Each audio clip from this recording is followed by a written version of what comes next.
Assalamualaikum warahmatullahi wabarakatuh. Saya Nurul Azmi Audi binti Zaidin, nombor matriks 279-423. Saya akan menerangkan tentang pengenalan kepada syarikat Tempe Tokku. Perniagaan Tempe Tokku ini merupakan produk makanan keluaran tempatan dan sedang beroperasi di Besut, Terengganu. Perniagaan tempe ini telah berusia lebih daripada 40 tahun. Encik Muhammad Ridwan merupakan generasi ketiga yang telah mewarisi perniagaan tempe ini. Pada awalnya, tempe ini dikenali sebagai tempe daun pisang dan telah dimulakan oleh datuk dan nenek kepada Encik Muhammad Ridwan, iaitu Ali Muhammad dan Nah Endut.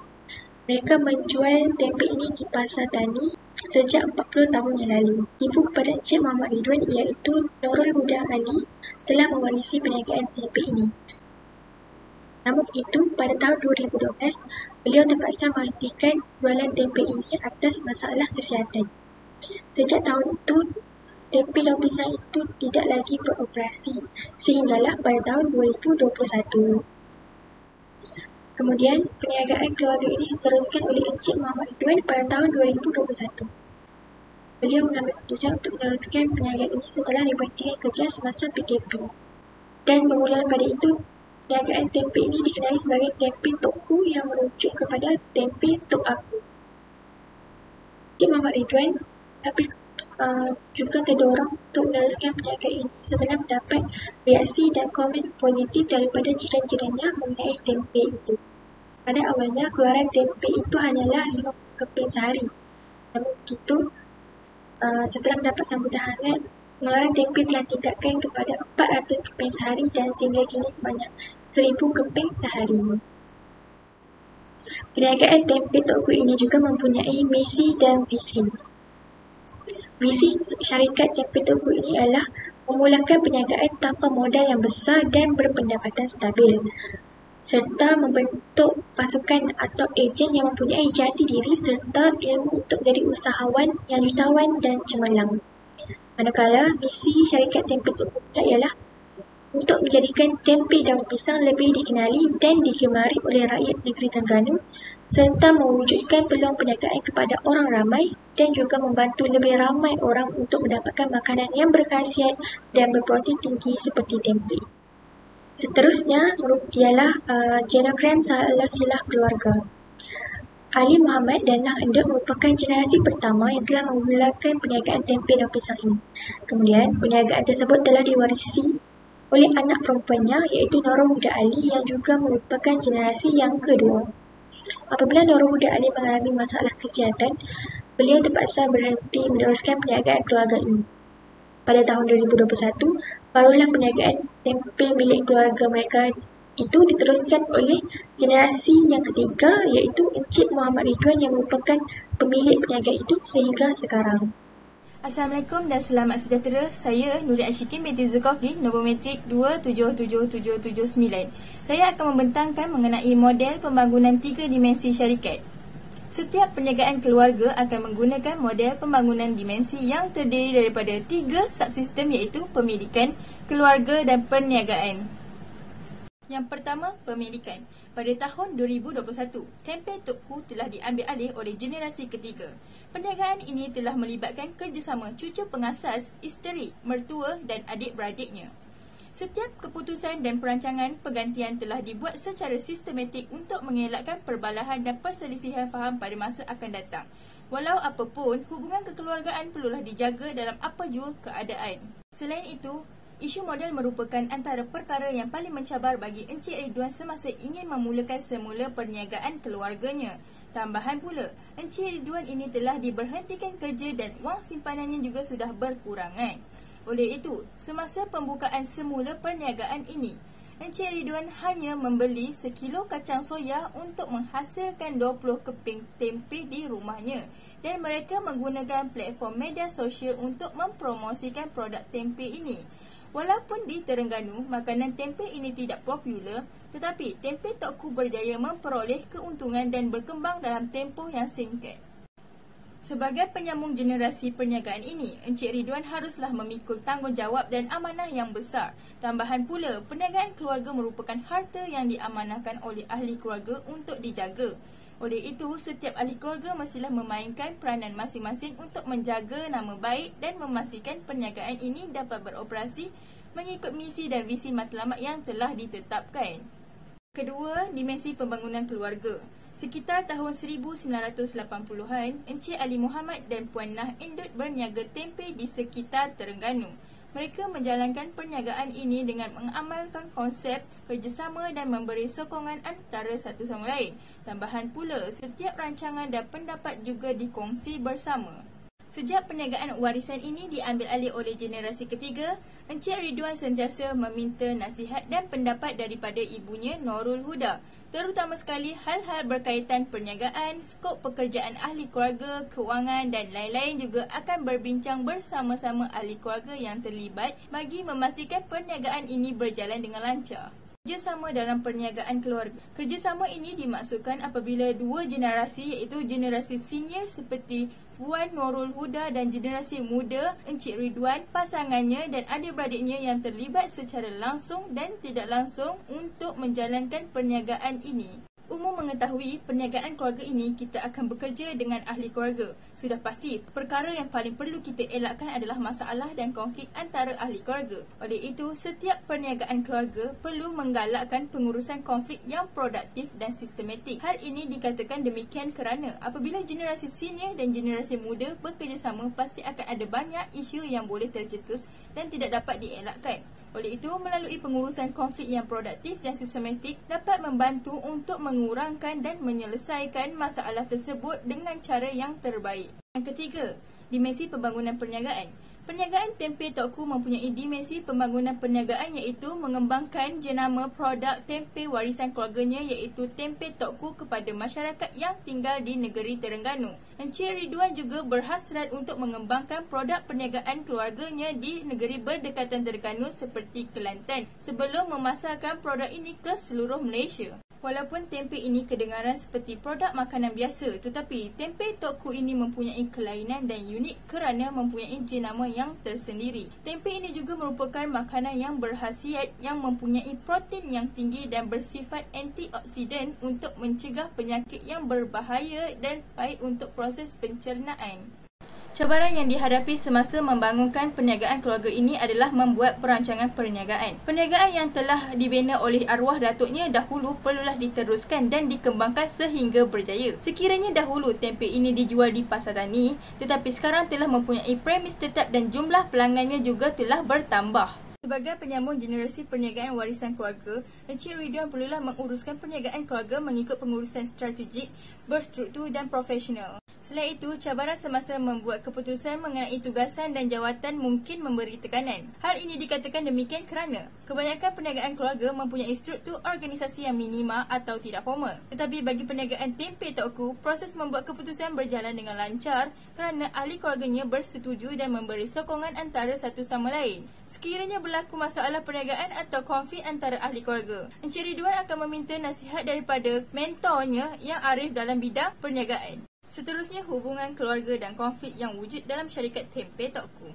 Bagi pembukaan semula perniagaan tempe Tok Koo ini, Encik Ridwan melibatkan ahli keluarganya dan ahli keluarga pasangannya untuk bekerjasama dalam melaksanakan perniagaan ini. Setelah hampir 9 tahun perniagaan ini dihentikan, seluruh ahli keluarganya yang terlibat menyokong dan berhasrat melalui perniagaan ini hubungan kekeluargaan mereka akan menjadi lebih erat. Dalam perniagaan keluarga, konflik dan masalah tetap akan berlaku walaupun kita berurusan dengan keluarga. Cabaran bekerja dengan ahli keluarga. Perkara paling utama yang perlu kita jaga adalah emosi. Hal ini dikatakan demikian kerana emosi kita apabila kita bekerja dengan ahli keluarga, emosi kita tidak akan sama apabila kita bekerja dengan orang luar. Seperti pengalaman Encik Ridwan, kadang-kadang ahli keluarganya tidak memberi kerjasama. Walaupun perkara ini jarang berlaku, tetapi ia pernah berlaku dan berjaya diselesaikan supaya perkara ini tidak akan berulang lagi. Kejayaan perniagaan keluarga adalah bergantung kepada cara pemilik dan ahli keluarga menangani isu dan risiko. Sebagai seorang usahawan, Encik Ridwan perlu menguruskan risiko dan isu dengan cara yang selamat, iaitu mengamalkan prinsip risiko dan mewujudkan kawalan yang sistematik supaya setiap keputusan dan matlamat dapat disampaikan dengan jelas. Tambahan pula, mengamalkan prinsip risiko yang selamat juga dapat memastikan hala tuju perniagaan dapat berkembang dengan mudah. Sekiranya Encik Ridwan sukar membuat keputusan, ia akan menyukarkan ahli keluarga yang lain untuk memberi kerjasama kerana maklumat yang diperolehi tidak jelas. Kiranya generasi senior juga tidak dapat membantu generasi muda dalam membuat keputusan, perkhidmatan penasihat sangat diperlukan. Bagi perniagaan tempe tokku, Encik Ridwan mempunyai mentor. Oleh itu, sebelum membuat apa-apa keputusan, Encik Ridwan akan bertanya dan meminta nasihat daripada mentornya yang berpengalaman dalam bidang perniagaan. Hai, salam sejahtera. Nama saya Jackie Renji Panis dengan nombor matrik 277751. Seterusnya saya akan membentangkan mengenai perancangan penggantian syarikat dan tadbir urus keluarga. Seperti yang kita ketahui, perancangan penggantian adalah strategi di mana pemilikan dan kepimpinan berpindah dari seseorang kepada orang yang lain. Hal ini penting untuk kelancaran suatu perniagaan selepas orang penting seperti pemimpin bagi satu perniagaan telah bersara, meninggal dunia ataupun berpindah ke bidang yang baru. Perniagaan tempe toko merupakan salah satu perniagaan yang telah menggunakan strategi perniagaan penggantian ini. Perniagaan ini telah diteruskan oleh generasi ketiga, iaitu Encik Muhammad Rizwan Hafizi. Perancangan penggantian yang telah digunakan oleh syarikat tempe toko adalah dengan menyerahkan perniagaan kepada pewaris. Hal ini boleh dilakukan dengan cara mewariskan perniagaan terutama sekali kepada ibu ahli keluarga yang bekerja dalam satu perniagaan tersebut. Perniagaan tempe toko yang telah diasaskan oleh ahli Muhammad dan Nah Endo telah mewariskan perniagaan kepada anaknya iaitu Nurul Huda Ali. Kemudian akibat dan faktor kesehatan, ibunya iaitu Nurul Huda Ali telah menyerahkan perniagaan tersebut kepada anaknya iaitu Muhammad Rizwan Hafizi untuk mengembangkan perniagaan tempe toko. Seterusnya, perancangan penggantian yang boleh dilakukan adalah dengan berbincang dengan bakal pengganti. Hal ini demikian kerana untuk menjadi seorang bakal calon pemimpin bukan sahaja melalui andaian pemimpin kini tentang apa generasi masa depan mahu dan mampu. Namun demikian, dengan memasukkan mereka di dalam proses dapat mendatangkan kelebihan dan kelemahan yang ada pada diri mereka. Oleh itu, pemimpin kini tidak boleh membuat sebarang bentuk perjanjian kepada mereka, tetapi menjelaskan bahwa mereka sedang dipertimbangkan untuk menjadi seorang pemimpin. Selain itu, memilih pengganti pemimpin atau mengenal pasti calon yang berpotensi juga menjadi salah satu langkah yang boleh dilakukan dalam perancangan penggantian. Dalam hal ini, bekerja dengan keluarga juga boleh menjadi salah satu sebab yang sukar untuk membuat keputusan untuk memilih seseorang yang layak untuk menggantikan tempat pemimpin. Oleh itu, pemimpin kini boleh meminta pendapat atau nasihat dari kalangan bukan keluarga, dan kriteria bakal pemimpin boleh dinilai melalui penerangan, kerja, dan penilaian kemahiran. Akhir sekali ialah langkah perancangan penggantian yang boleh dilakukan adalah dengan melakukan pencobaan pelan penggantian terhadap calon pengganti atau juga dikenali sebagai perancangan langkah pertama pada tahap yang lebih sukar. Pemimpin kini haruslah melakukan penyemakan tahap kemajuan bagi setiap calon yang telah menerima pendidikan dan latihan. Contohnya, meminta calon pengganti memikul beberapa tanggung jawab pengurus yang sedang bercuti. Oleh itu, calon yang pengganti yang akan memperoleh pengalaman berharga dan boleh memperbaiki kelemahan yang mereka ada. Bagi tadbir urus keluarga pula, ialah rangka kerja yang dilakukan yang bertujuan untuk membuat keputusan bersama di dalam ahli keluarga berdasarkan nilai kongsi, misi atau tujuan bersama dan visi kolektif untuk membangunkan sebuah perniagaan masa depan keluarga. Perniagaan keluarga tempe toko yang dipimpin oleh Muhammad Rizwan Hafizi menerapkan sistem tadbir urus yang dikenali sebagai Majlis Keluarga atau Family Council dan juga forum keluarga atau family forum. Pertama sekali ialah majlis keluarga yang terdiri daripada ahli keluarga yang terdekat seperti adik-beradik serta ibu bapa. Tujuannya adalah untuk membuat satu mesyuarat di antara ahli keluarga. Hal ini adalah masa di mana untuk membuat perbincangan mengenai masalah, peluang dan untuk setiap ahli keluarga untuk meluahkan pikiran atau perasaan mereka. Ia juga tempat di mana mereka membuat satu keputusan dan kesepakatan secara bersama. Contohnya, Muhammad Rizwan Hafizi sering berbincang dengan ibunya mengenai perniagaan keluarganya. Kedua ialah forum keluarga. iaitu terdiri daripada kesemua ahli keluarga, sama ada keluarga terdekat ataupun keluarga mentua. Tujuannya adalah menyelesaikan isu atau yang sukar atau konflik secara bersama, namun dalam bilangan ahli keluarga yang besar. Contohnya, Muhammad Rizwan Hafizi menggunakan keluarga bahagian isterinya untuk membantunya dalam meluaskan perniagaan. Oleh itu, apabila mereka mengalami sebarang masalah, mereka akan membuat perjumpaan ke semua ahli keluarga untuk berbincang bersama-sama menyelesaikan masalah tersebut. Kesimpulannya, penggunaan di antara dua jenis tadbir urus keluarga ini bergantung terhadap situasi masalah yang mereka sedang hadapi. Sekian, terima kasih. Hai, saya Muhammad Kirano bin Abdullah, nama metrik 275418. Saya akan menerangkan berkenaan dengan perancangan harta pusaka dalam syarikat. Jadi penceramah mengatakan perancangan harta pusaka ni amat penting bagi setiap perniagaan keluarga supaya ia dapat membantu memastikan bahawa urusan perniagaan keluarga dapat dikendalikan mengikut kehendak dan perancangan apabila pemilik meninggal dunia ataupun menjadi kurang upaya. Dan harta pusaka ini adalah elemen yang amat penting dalam setiap keluarga supaya setiap waris dapat harta-harta yang ditinggalkan tidak dapat oleh mana-mana yang tidak perlu, yang tak patut dapat. Jadi kegagalan untuk mencipta atau mengemaskini harta pusaka ini boleh menyebabkan pelbagai masalah untuk orang-orang yang tersayang. Jika pemilik perniagaan keluarga meninggal tanpa wasiat harta pusaka, ini bermakna mahkamah boleh membahagikan aset-aset pemilik tersebut mengikut undang-undang negeri atau negara tersebut. Jadi penceramah berkata beliau tidak mahir dalam perancangan harta pusaka ini, tetapi beliau merujuk pada mereka-mereka yang pakar dalam menyelesaikan masalah-masalah pengurusan harta pusaka dalam syarikat.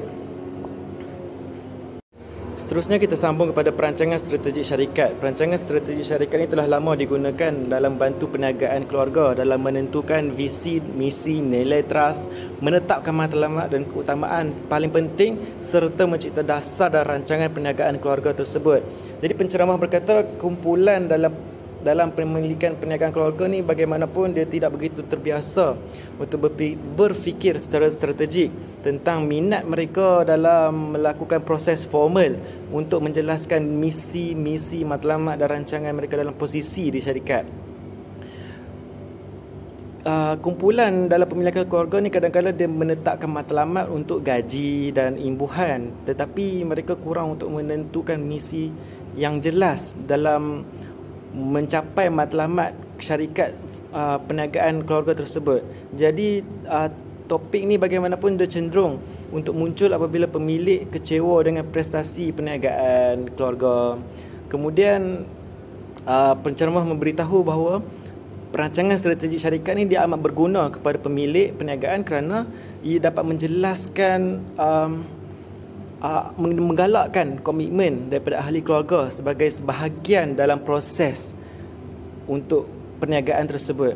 Selain menyediakan rangka kerja untuk penilaian dan pilihan hala tuju perniagaan, dia amat penting untuk proses komunikasi antara satu sama lain yang sihat, komunikasi yang sihat antara satu sama lain. Sebagai contoh, objektif termasuk dalam perancangan asas. Okey. Jadi prestasi yang disasarkan dan tarikh yang ditetapkan perlu untuk mencapai objektif. Maksudnya contoh plan strategik ini mestilah mencapai objektif tersebut. Ini adalah kayu ukur yang digariskan oleh penceramah untuk perancangan strategik syarikat dalam perniagaan keluarga untuk berjaya.